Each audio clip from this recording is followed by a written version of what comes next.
जावेद लतीफ़ साहब, क्या अब नवाज शरीफ साहब की वापसी वाकई हतमी है? क्योंकि बहुत से लोग अभी भी ये समझते हैं कि हालात को देखकर ये फैसला वापस भी हो सकता है। शुक्रिया शाजिया। मैंने जो थोड़ी गुफ्तगू आपकी सुनी है उसमें आपने ख़ास तौर पर ज़िक्र किया कि बयानिया कैसा बनाया जा रहा है, और ये आपने ज़िक्र किया कि 16 माह की कारकर्दगी। ये मैं बारी बारी सब पे बात करूंगी ना जावेद लतीफ़ साहब, मैं बयानिए पे भी बात करूंगी, मैं क्या इलेक्शन कैंपेन में क्या आप लोग लेकर उतरेंगे उस पर भी बात करूंगी। ज़रा पहले नवाज शरीफ की वापसी पे बात कर लें, मैं सब चीज़ों पे बात करूंगी आपसे। अच्छा, वैसे मेरी गुजारिश शुरू में ही आपसे ये है कि आप किसी की बात मुकम्मल हो ले दिया करें, फिर अगला आप सवाल करें, आपका हक है, मगर दूसरे को मौका ज़रूर दिया करें। जी प्लीज़। अब बात यह है कि जहाँ तक आपका ये कहना है कि नवाज शरीफ की वापसी की तारीख़ हतमी है, तो हतमी तारीख़ 2021 दिसंबर को भी हमने दी थी जी, मगर जब हमने ये जिक्र किया था तो उस वक्त के जो प्राइम मिनिस्टर थे उसने अपनी कैबिनेट का इजलास बुलाकर ये कहा कि नवाज शरीफ को लाने के लिए राह हमवार हो रही है और एक हैवी इन्वेस्टमेंट की जा रही है। तो फिर आपने ये देखा कि उस वक्त के जो ताकतवर हलके थे उन्होंने किस तरह रुकावटें खड़ी की और नवाज शरीफ को वापस ना आने दिया गया। आज भी ये कह रहा हूँ कि नवाज शरीफ बहुत पहले वापस आ रहे थे और 16 माह के अंदर भी वापस आ रहे थे, मगर उस वक्त भी जो पिछले प्राइम मिनिस्टर को सहूलतकारी मैसर थी वो रही, और जिसकी बिना पे नवाज शरीफ के रास्ते में, वापसी के रास्ते में रुकावटें खड़ी कर दी गई। मगर अब जो फ़ैसला हमने किया है वो यकीनन रुकावटें कोई खड़ी हों, कोई बारूदी सुरंगें बिछाए ना बिछाए, मगर हम हर दो शक्ल में पाकिस्तान आना इसलिए ज़रूरी है कि पाकिस्तान के लिए जो कुर्बानियाँ नवाज शरीफ ने ख़ास तौर पर 27 साल में दी, आज पाकिस्तान के हालात का तकाजा है कि नवाज शरीफ के बगैर मुमकिन नहीं है कि इन हालात से निकला जा सके। तो ऐसे हालात को देखते हुए नवाज शरीफ भी पाकिस्तान से ज़्यादा देर दूर नहीं रह सकते। हो सकता है मिड अक्टूबर से पहले नवाज शरीफ पाकिस्तान आ जाएं। ठीक है, अब आपने बात की कि ताकतवर हलकों ने रुकावटें खड़ी की, उन्होंने बारूदी सुरंगें बचाई। ताकतवर हलकों को क्या फ़ायदा था नवाज शरीफ के कि अगर वो वापस ना आए? उनको क्या फ़ायदा था? नवाज शरीफ साहब तो ज़ाहिर है अपने इलाज के लिए गए थे, वो तो ऑलरेडी यहाँ पर सज़ा काट रहे थे। ताकतवर हलकों का क्या फ़ायदा था अगर नवाज शरीफ वापस ना आए, और उनका नुकसान क्या था अगर नवाज शरीफ वापस आ जाते? अब अगर आपको फिर आप भूल रही हैं तो वो अलग बात है, और अगर दानिस्ता ये सवाल कर रही हैं तो उसका जवाब दे देता हूँ। मैं ये कहता हूँ कि नवाज शरीफ जब जेल काट रहे थे और जब उनको जहर दिया गया था, उस वक्त के जो ताकतवर हलके थे उनको क्या ज़रूरत थी पाकिस्तान से बाहर लेकर जाने की? उनको नवाज शरीफ को ही बॉर्डर क्रॉस कर गए थे, नवाज शरीफ को जेल की दीवारें तोड़ के भाग गए थे, या पेट्रोल बम का इस्तेमाल किया, गलेल का इस्तेमाल किया, या मुसल्ला जत्थों का इस्तेमाल किया कि ये उनको बाहर भेजने पे ये मजबूर हुए? नहीं, नवाज शरीफ को जो इन्होंने किया था नवाज शरीफ के साथ सलूक, उसका मदावा करने के लिए और लोगों को मुतमिन करने के लिए और अपनी हुकूमत का टाइम फ्रेम बढ़ाने के लिए उन्होंने नवाज शरीफ को पाकिस्तान से निकाला। अब जो सवाल आपका है दूसरा कि नवाज शरीफ को बाहर रखने के लिए उनको क्या ज़रूरत है, मैं आज की बात नहीं कर रहा, मैं 15-16 माह के पहले जो 8 माह हैं मैं उनकी बात कर रहा हूँ कि हम जब कहते थे कि सहूलतकारी मैसर है अदारों में बैठे लोगों की तरफ से चंद एक जो हैं, तो क्या 9-10 मई का जो वाक़या पेश आया उस पर जो खुद एहतसाबी एक अदारे ने की, तो उसमें कितने लोगों को जो हाजिर सर्विस थे उनको सज़ा दी गई जो सहूलतकारी दे रहे थे? तो क्या हमने फिर गलत किया था?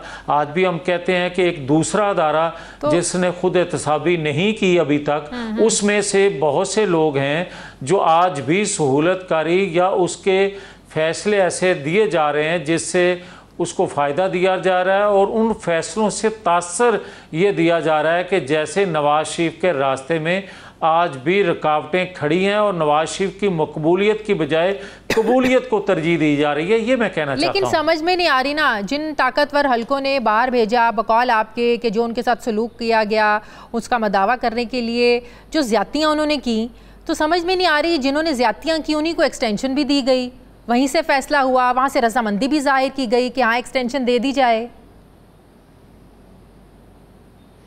नहीं, बात यह है कि मुसीबत है कि आप की बात समझ में या आती नहीं है या मुझे समझाने में गलती लगती है। मैं आपको ये कह रहा हूँ कि 2022 नवंबर 2022 तक, उस वक्त तक 8 माह हो चुके थे 15 माह की कौमी हुकूमत को। उस वक्त तक तो सहूलतकारी खुलेआम थी, और फिर उसके बाद भी सिर्फ 3-4 माह बचते हैं जिसमें सहूलतकारी मैसर नहीं थी। तो मुझे ये बताएं कि मैं किससे सवाल फिर करूं कि वो क्यों सहूलतकारी कर रहे थे और क्यों एक्सटेंशन उस वक्त ली गई या दी गई। हाँ, ये बात दुरुस्त है कि मुस्लिम लीग की जो मकामी क़यादत थी, नवाज शरीफ के जलावतन होने के बाद या नवाज शरीफ के पाकिस्तान बाहर बैठे होने पर, जिन्होंने उस वक्त एक्सटेंशन देने पर रजामंदी ज़ाहिर की, नवाज शरीफ का हतमी फ़ैसला नहीं था। उस वक्त ज़्यादा फ़ैसला लोकल लीडरशिप का था, जो देना मैं समझता हूँ कि पाकिस्तान के मफाद में नहीं था, और पाकिस्तान ने उस एक्सटेंशन को भुगता भी और दीगर सियासी जमातों ने भी उस एक्सटेंशन को भुगता। लोकल लीडरशिप में ज़ाहिर है यहाँ पर तो शहबाज शरीफ साहब ही सारे चीज़ों को सब जो मसाइल थे उनको देख भी रहे थे, पार्टी भी चला रहे थे, तो इसका मतलब है इस चीज़ में डिफरेंस था, इस फैसले में डिफरेंस था नवाज शरीफ और शहबाज शरीफ के बीच में। मैंने आपसे कहा कि तमाम पॉलिटिकल फोर्सेस जो हैं बशमूल अदारे जो थे, उन्होंने उस एक्सटेंशन दी जाने वाली को भुगता, रियासत ने भुगता, नवाज शरीफ ने हतमी फ़ैसला नहीं किया था। ये मैं आपसे कह रहा हूँ। नहीं, आपने साथ ये भी कहा ना कि यहाँ की जो लोकल लीडरशिप थी उसने ये फैसला किया, आपने ये भी कहा है। शाजिया, एक तो बात को आप ना बहुत ज़्यादा खींचती हैं, बात तो आपके पास टाइम मुख्तसर होता है, और बात जो मैंने कहनी थी आपको कह दी है। और सवाल है तो बता दें। और सवाल, बयानियाँ क्या लेकर उतरेंगे? जो मैंने अभी अपने इंट्रो में भी कहा, क्या ये बात दुरुस्त है, सख्त और जारहाना किस्म का बयानिया अपनाएंगी मरीम नवाज साहिबा, जिन ज़्यादतियों का आप भी जिक्र कर रहे हैं, जिस गैंग ऑफ 5 का वो जिक्र करती रही हैं, क्या वाकई जलसों में डॉक्यूमेंट्रीज चलाई जाएंगी, एक्सपोज किया जाएगा इन लोगों को? मैं सारी कौम के लिए और पाकिस्तान की तमाम सियासी जमातों के लिए ये बात करता हूँ। ये सिर्फ मेरी ज़रूरत या मुस्लिम लीग की ज़रूरत नहीं है।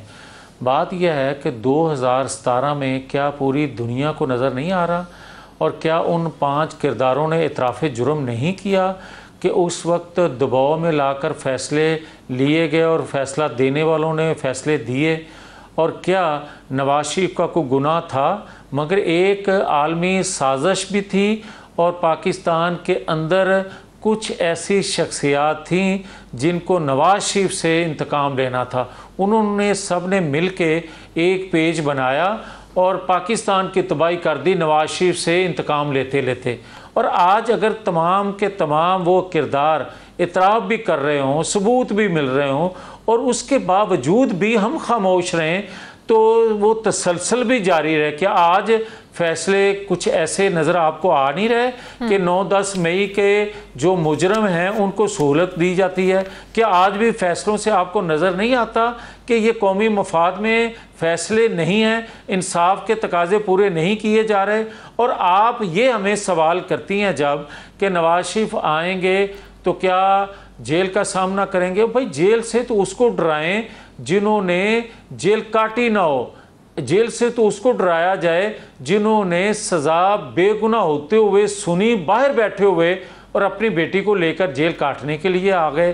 तो आज भी हम तो किसी से कोई अपील नहीं कर रहे, हम किसी से कोई हमदर्दी नहीं लेना चाहते, हम तो किसी से ये रिलीफ भी नहीं लेना चाहते कि हमें कोई रिलीफ दे। हम तो कहते हैं कि आइन कानून के मुताबिक अगर नवाज शरीफ जैसे लोगों से आप हर 8-10 साल बाद इस तरह का इंसाफ करोगे, इंतकाम लोगे, तो रियासत के लिए कुर्बानी देने के लिए कौन तैयार होगा कौम में से? सवाल ये है। जिस साजिश का आप लोग जिक्र करते हैं, आलमी साजिश का, बकौल तहरीक इंसाफ के इमरान खान की, उनके खिलाफ भी साजिश हुई। जिस ताकतवर हल्के का आप जिक्र करते हैं कि उन्हें इमरान खान ने लाकर बिठाया, आज इमरान खान ये समझते हैं कि उसी को PDM ने लाकर बिठाया। मतलब कि सियासतदानों की जो शिकायत है एक दूसरे से नहीं है, वो उन्हीं ताकतवर हल्कों से हैं, चाहे वो आप लोग हैं, चाहे वो तहरीक इंसाफ है। नहीं, ये बात आप गलत कह रही हैं। बात यह है कि आप पीपल्स पार्टी की, मुस्लिम लीग की या दीगर सियासी जमातों की बात करेंगी तो मुझे बात समझ आती है कि मुख्तलिफ औकात में सियासी जमातें मोहरा बनती रहीं, इस्तेमाल होती रहीं, ये बात दुरुस्त है। और उसी की वजह से सिस्टम ख़राब हुआ, उसी की वजह से जमहूरियत कमज़ोर हुई। मगर जो आज के हवाले से आप सवाल कर रही हैं या उसको कोट कर रही हैं, वो गलत है। वो ये है कि साइफ़र का इस्तेमाल 75 सालों में किसी सियासी जमात ने या लीडरशिप ने इस्तेमाल किया। फिर दूसरा सवाल ये है कि 75 सालों में किसी ने 9 और 10 मई जो है उसका मनसूबाबंदी की, वो वाक़या किसी ने इससे पहले किया नहीं किया। ना किसी ने साइफ़र लहराया, ना किसी ने रियासत पे हमला किया। तो आज जो लोग हैं वो भुगत रहे हैं रियासत पर हमला करने की वजह। उनको सियासतदान ना कहें, जो भी उसमें शरीक था। सारी मैं लेकिन अभी जो इमरान खान है वो अभी साइफर केस में अंदर नहीं है, जेल में, अभी वो तोशाखाना की सजा काट रहे हैं। अगर अच्छा मेरी आज बात सुन लें, क्या तोशाखाना हो या फॉरेन फंडिंग केस हो या दीगर केसेस हों, क्या अदारे आज़ाद नहीं हैं? और कितनी देर तक आप स्टे पे चलते रहे? और मुझे ये बताएं कि अगर आप साइफ़र का जिक्र नहीं कर रहे, आप तोशाखाने का जिक्र कर रहे हैं, तो क्या अदालतों में यहाँ तक कि हाई कोर्ट इस्लामाबाद को भी बाईपास करके सुप्रीम कोर्ट के अंदर जो ट्रायल हो रहा है, ट्रायल भी नहीं हो रहा, जो उस पर बात हो रही है, गुफ्तगू हो रही है, दरखास्तें दी हुई हैं, क्या उससे जो निचली कोर्ट्स हैं उनको बाईपास नहीं किया जा रहा? क्या उन पे उनकी गुफ्तगू जो कोर्ट में होती है, क्या उसके असरात मुरतब नहीं होंगे? क्या जो फिर छोटी कोर्ट्स होती हैं, अपर कोर्ट के फैसलों को सुन के या उसमें गुफ्तगू को सुन के वो मुतासर नहीं होती?